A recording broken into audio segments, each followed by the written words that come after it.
Good morning, students. Good morning. Very good morning. In today's lecture, we are going to solve example number 3 on dissolution of partnership firm under piecemeal distribution of firm. Okay. So, for solving the example on piecemeal distribution, we need to follow some steps. Okay. So, which steps we are follow for solving the example? We are discussed in example number first and second. की आपण या steps कोणत्या त्या ठिकाणी apply करायच्या याच्यानुसार त्या ठिकाणी आपण डिस्कशन केलेलं आहे. त्यामध्ये डिस्कस केल्या की स्टेप्स काय राहतील. तर पहिली स्टेप आपली यामध्ये राहील की आपल्याला पहिल्यांदा एक्झाम्पल काय करायचं आहे, रीड करायचं आहे. Must to read the example carefully and to identify the information which is given to us in a example. की आपल्याला एक्झाम्पल मध्ये दिलेली इन्फॉर्मेशन काय आहे हे आधी समजून घ्यावं लागेल आणि याच्यानुसार मग आपल्याला सोल्युशन करावं लागेल. So read example carefully. Here we solve example number 3. So read example, that is X, Y and Z were partners sharing profits and losses in the ratio of 3:2, 3:2. X, Y आणि Z असे तीन partners आहेत partnership firm मध्ये. यांचा profit sharing ratio किती आहे? Profit आणि loss sharing ratio of X, Y and Z is 3:2, 3:2. Now त्यांनी काय ठरवलं बघा, they decided to dissolve their business on 31st of March 2018. या पार्टनरने असं ठरवलं की आता आपण आपल्या फर्मचं डिसॉल्युशन करूया, म्हणजे फर्म बंद करूया. they decided to dissolve their business on 31st of March 2018. what is given to us on that day? they are provided us a balance sheet. म्हणजे 31 मार्च 2018 ची आपल्याला त्यांनी काय प्रोव्हाइड केलेली आहे बघा, बॅलन्स शीट प्रोव्हाइड केलेली आहे. सांगितले आपल्याला on which day balance sheet was as follows. So on the date of dissolution they provide us a balance sheet of a firm. Now read the balance sheet from the liability side and to identify the partners capital, reserve or profits is given to us in a liability side, and then we find out the external and internal liabilities if any given to us in an example. दिली असेल तर शोधावी लागेल. बघूयात मग. पहिल्यांदा त्यांनी सांगितलं liability side capital of x ₹24,000, capital of Y is ₹15,000 and capital of z is ₹9,000. so capital of three partners is given to us, that is x capital 24,000, y capital 15,000, z capital 9,000. then the creditors is given to us. we all know that creditors amounting to ₹20,000. Okay, so sundry creditors is also given to us. So sundry creditor is which type of liability? कोणत्या प्रकारची liability आहे? तर ही आहे external liability. कोणती आहे? External liability. Next liability is given to us, that is Y's loan. So that liability is internal liability. याला कोणती liability म्हणेन मी? Internal liability. किती रुपयाचं लोन आपण Y कडून घेतलेलं आहे? 4,000 रुपयाचं. So loan taken from a partner. So loan taken from a partner is a internal liability of firm. फर्मची ती कोणती लायबिलिटी असेल? इंटरनल असेल. बघूया आता. Total of liability is ₹72,000. Now read the asset side. What is given to us? So land ₹20,000, building ₹20,000, machinery 70,000, stock ₹10,000, sundry debtors ₹5,000. Total of asset side is ₹72,000. सर्व एसेटची बेरीज केली तर किती रुपये येते? 72,000 रुपये येते. आता 72,000 रुपयाच्या आपल्याकडे काय आहे, म्हणजे 72,000 रुपयाच्या आपल्याकडे एसेट्स आहेत ना. ठीक आहे, पुढे बघूया की काय केले. The assets were realised gradually is as follows. म्हणजे या ज्या काही एसेट्स आहेत या एसेट्स या फर्मने कोणत्या तारखेला रिअलाइज केल्या. रिअलायझेशनचा अर्थ आपण पाहिला. Realise means what? Realise means the assets were sold by a firm and cash is received. बरोबर, म्हणजे पैसे मिळाले एसेट विकून, असा त्याचा अर्थ आपण त्या ठिकाणी घेतो. बघूया काय काय विकलेलं आहे. तर बघा, on which date? On 30 April 2018 the gross assets were realise. आता इथं name of asset is not given. एसेटचं नाव दिलंय का की कोणती एसेट तुम्ही रिअलाइज केली? नाही. It means that a part of total assets were realised on 30 April 2018. म्हणजे टोटल एसेट पैकी एक पार्ट त्यांनी काय केला? 30 एप्रिल 2018 ला विकला. त्याची ग्रॉस रिअलायझेशन किती होती? ग्रॉस अमाउंट आम्हाला किती मिळाली? 11,000, 11,000. आणि ही ऍसेट किंवा पार्ट ऑफ ऍसेट विकताना यांना खर्च किती झाला 1,000. So that expenses is called what we call that expenses. या एक्सपेन्सेस आपण कोणते खर्च म्हणतो, कोणते रे, which expenses, realization expenses. Okay, so need to identify the net realization during the distribution of cash.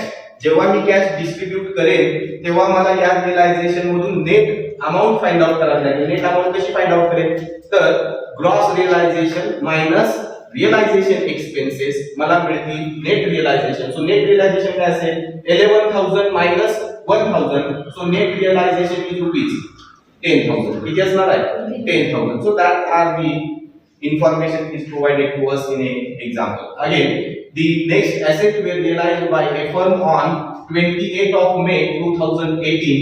The gross amount were realized from the part of asset sold amounting to rupees 23,000, and for selling that part of asset out of total asset they incurred a rupees 3,000 as realization expenses. Okay, next on 25th of June again a part of assets were sold out for rupees 10,200 and expenses incurred for selling that part is rupees 600. Again on 29th of July 2018 a part of assets were sold out for rupees 13,000 and expenses incurred for selling that part of asset is rupees 1,800. Next on and last part of asset were realized on 27th August 2018 for rupees 12,000 and the expenses incurred for selling that last part of asset is rupees 2,000. Okay, so we all know that the expenses incurred and gross realization is given to us. Now what they ask to prepare in a solution, काय आपल्याला prepare करायला लावलेलं आहे ते बघूया. तर prepare statement showing piecemeal distribution of cash as per which method, surplus capital method. So we all know that if the dissolution or the distribution of cash is given as per surplus capital method, then we are required to prepare two statements. First statement that is to find out which capital, surplus capital, and second statement we are going to prepare that is called statement showing distribution of what, cash. Statement showing distribution of cash is another statement. So first we need to prepare surplus capital. To find out a surplus capital, for finding out a surplus capital, the information which is required to us in an example is only we are taking into consideration the profit and loss ratio of partners and partners capital. मी जेव्हा पहिलं statement तयार करायला घेतो म्हणजेच कोणतं, तर surplus capital, तेव्हा मला काय गरजेचं आहे एक्झाम्पल मधून, तर पार्टनर्स कॅपिटल आणि प्रॉफिट शेअरिंग रेशो महत्वाचं. On the basis of capital and profit and loss sharing ratio of partners, we can easily calculate a surplus capital of a partners. हे आपल्याला त्या ठिकाणी माहित आहे. आता बघूयात आपण पहिलं स्टेटमेंट आपल्याला तयार करायचं आहे यामध्ये, ते म्हणजे कोणतं, first statement we are going to prepare that is surplus capital. Okay, now here prepare statement showing surplus capital. Okay, so how many columns are required to prepare statement showing surplus capital? किती column आपल्याला तयार करावे लागतील पहिल्या statement showing काय surplus capital. How many columns are required to prepare statement showing surplus capital? 4 columns. Which 4 columns we are prepared? First column we prepare that is particulars. Next column we prepare that is X partner. Next column we prepare that is Y partner, and last column we prepare that is Z partner. So here we are going to prepare the columns. So here particulars, then X, Y and Z. So first we are required to write down the capital balances of X, Y and Z. मला सगळ्यात पहिल्यांदा इथं काय लिहून घ्यावं लागेल, capital balances. कुठे दिलेले आहेत ते capital balances? That capital balances is given to us in a balance sheet liability side दिलेत का लिहून घेतो इथं मग मी काय म्हणेन इथं capital which balance we are taken into consideration capital balances as per balance sheet okay so here x capital we are taken into consideration x capital amounting to rupees किती रुपये आहे 24000 y capital 24000 y capital 15000 z capital 9000 now for finding out a surplus capital we are required to first find out a adjusted capital मला surplus capital शोधायचं आहे हे शोधण्यासाठी सगळ्यात पहिल्यांदा मला काय शोधावं लागतं adjusted capital आता हे adjusted capital मी कसं शोधतो तर हे adjusted capital मला शोधावं लागतं ते म्हणजे जर मला बॅलन्स शीट मध्ये काही रिझर्व दिले असतील काही प्रॉफिट अँड लॉस बॅलन्सेस दिले असतील तर हे रिझर्व आणि प्रॉफिट अँड लॉस जे असतील ते मला कुणाला द्यावे लागणार आहे पार्टनर्सना द्यावे लागणार आहे या एक्झाम्पल मध्ये कुठेही आपल्याला रिझर्व दिलेला नाही कुठेही आपल्याला प्रॉफिट अँड लॉस अकाउंट दिलेलं नाही म्हणजे हेच कॅपिटल माझं काय असेल रे ऍडजस्टेड कॅपिटल असेल बघूया कसं तर बघा मी इथं तुम्हाला as per format we are go आहे आपण पुढे जाणार आहे ऍज पर दी फॉर्मॅट यामध्ये मी काय करतो रे तर कॅपिटल बॅलन्सेस मध्ये मला ऍड करावे लागतात reserve so first of all we need to add the reserve given in a balance sheet दिलेत का नाही तरी मी देतो इथं ऍड काय रे रिझर्व्स आहेत का okay if given then that reserve we are distributed among the partners as per their profit and loss sharing ratio so profit and loss sharing ratio is also given to us that is 3:2 okay 3:2 असा त्याचा ratio आहे का ठीक आहे आता मला सांगा reserve नाहीयेच तर वाटला जाईल का नाही म्हणजे इथे येईल नील काय येईल नील सिमिलरली मी यामध्ये ऍड काय करतो what we are add so another point that is profit and loss account credit balance म्हटलं की तो फर्मचा कोणता असतो प्रॉफिट असतो काय असतो कोणता balance credit balance is treated as a profit of the firm मग क्रेडिट बॅलन्स दिलाय का नाही पण इथे लिहून घेतो मी की जर दिला तर मला तो वाटावा लागेल profit and loss account which ratio 3:3:2 हा काय असणार आहे तुमचा प्रॉफिट आहे म्हणून होईल ऍड काय करावं लागेल ऍड आहे का या बॅलन्स शीट मध्ये प्रॉफिट नाही नसेल तर नील काय येईल nil now we make the total we add this reserve and profit in a capital balances of which partner and then we find out the balancing figure इथं मला balancing figure मिळेल का बघा काय असणार आहे आता सांगा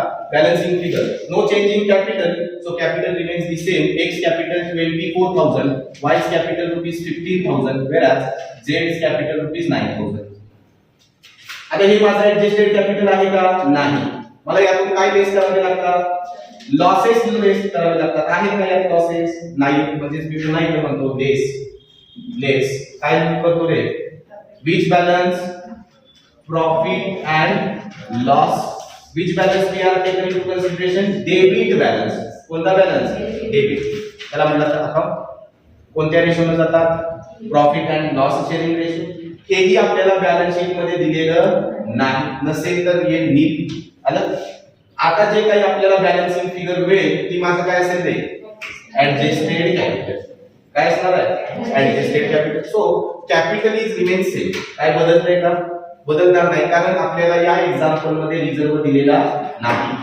प्रॉफिट दिलेला नाही लॉस दिलेला नाही पण तरी देखील for your understanding we actually follow the format to find out adjusted capital की तुम्हाला कळलं पाहिजे ऍडजस्टेड कॅपिटल आपण कसं शोधून काढतो ठीक आहे चला capital of X remains unchange rupees 24000 Y's capital 15000 z capital rupees 9000 that capital balances are called या capital balance ला मी काय म्हणतो रे adjusted capital once we identify the adjusted capital of partners we can easily compute the surplus capital of partner आता आपण easily find out करू शकतो का सांगा पहिल्यांदा काय लिहून घ्यावं लागेल so follow these steps to find out surplus capital first of all write down here the profit and loss sharing ratio of partners काय लिहून घ्यावं लागेल सांगा तुम्ही मला मोठ्या काय लिहून घ्यावं लागेल profit and loss sharing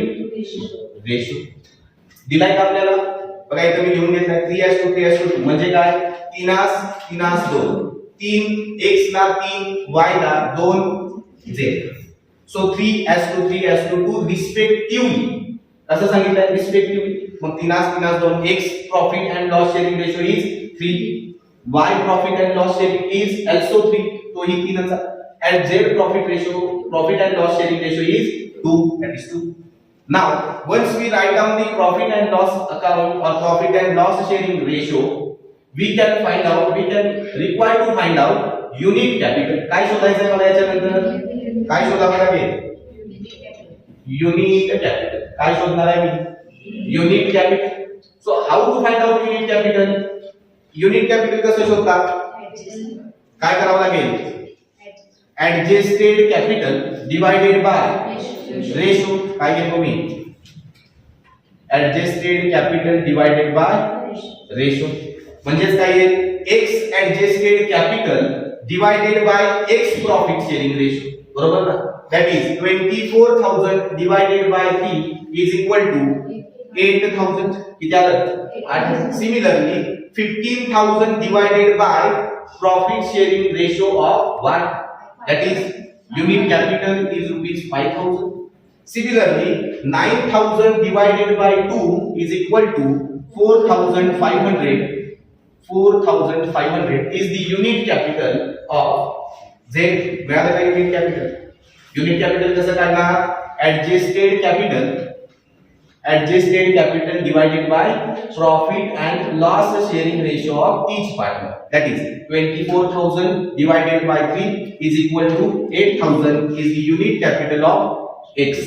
Similarly 15,000 divided by 3 is equal to 5,000 is unit capital of 1. Similarly 9,000 divided by 2 is equal to 4,500 is unit capital of Z. Once we find out a unit capital, we are required to find out काय मला शोधावं लागेल तिसरा मार्ग यातला कोणता capital proportionate capital.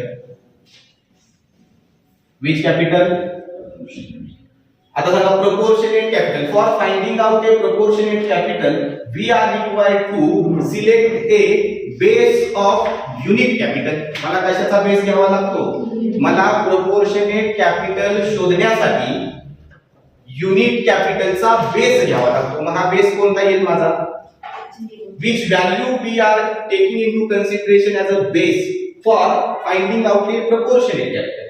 तर आपण हेही डिस्कस केलं की युनिट कॅपिटल जे आपण काढलं असेल ओके त्यामधली ज्या पार्टनरचं युनिट कॅपिटल हे स्मॉल आहे बरोबर the unit capital of a partner is less are taken into consideration as a base. मला सांगा या युनिट कॅपिटल मध्ये कोणत्या पार्टनरचं युनिट कॅपिटल हे लोअर आहे स्मॉल आहे झेड चं किती रुपये आहे म्हणजे आता मी इथं बेस कुणाला घेणार तर इथं लिहून देतो तुम्हाला for your understanding taking Z unit capital as a base. कुणाचं कॅपिटल मी बेस म्हणून घेतलं. आता प्रोपोर्शनेट कॅपिटल कसं शोधलं जातं बेस मल्टिप्लाइड बाय रेशो. काय घेणार आहे मी इथं base multiplied by R means ratio. नाव here 4,500 multiplied by 2 that is proportionate capital is rupees 9,000. Similarly 4,500 multiplied by 3 is equal to 13,500. Similarly 4,500 multiplied by profit and loss sharing ratio of x that is 3 is equal to 13,500. Okay. Here we find out a proportionate capital. After finding out a proportionate capital, we can easily find out surplus capital. आता इथे मला surplus capital मिळेल. सांगा बघा कसं मिळवणार surplus capital. याच्यानंतर मला जे मिळतं ते काय असणार आहे? काय आहे इथं? Here we find out surplus capital. काय मिळवलं मला? काय मिळालं? surplus capital. काय मिळालं? surplus capital.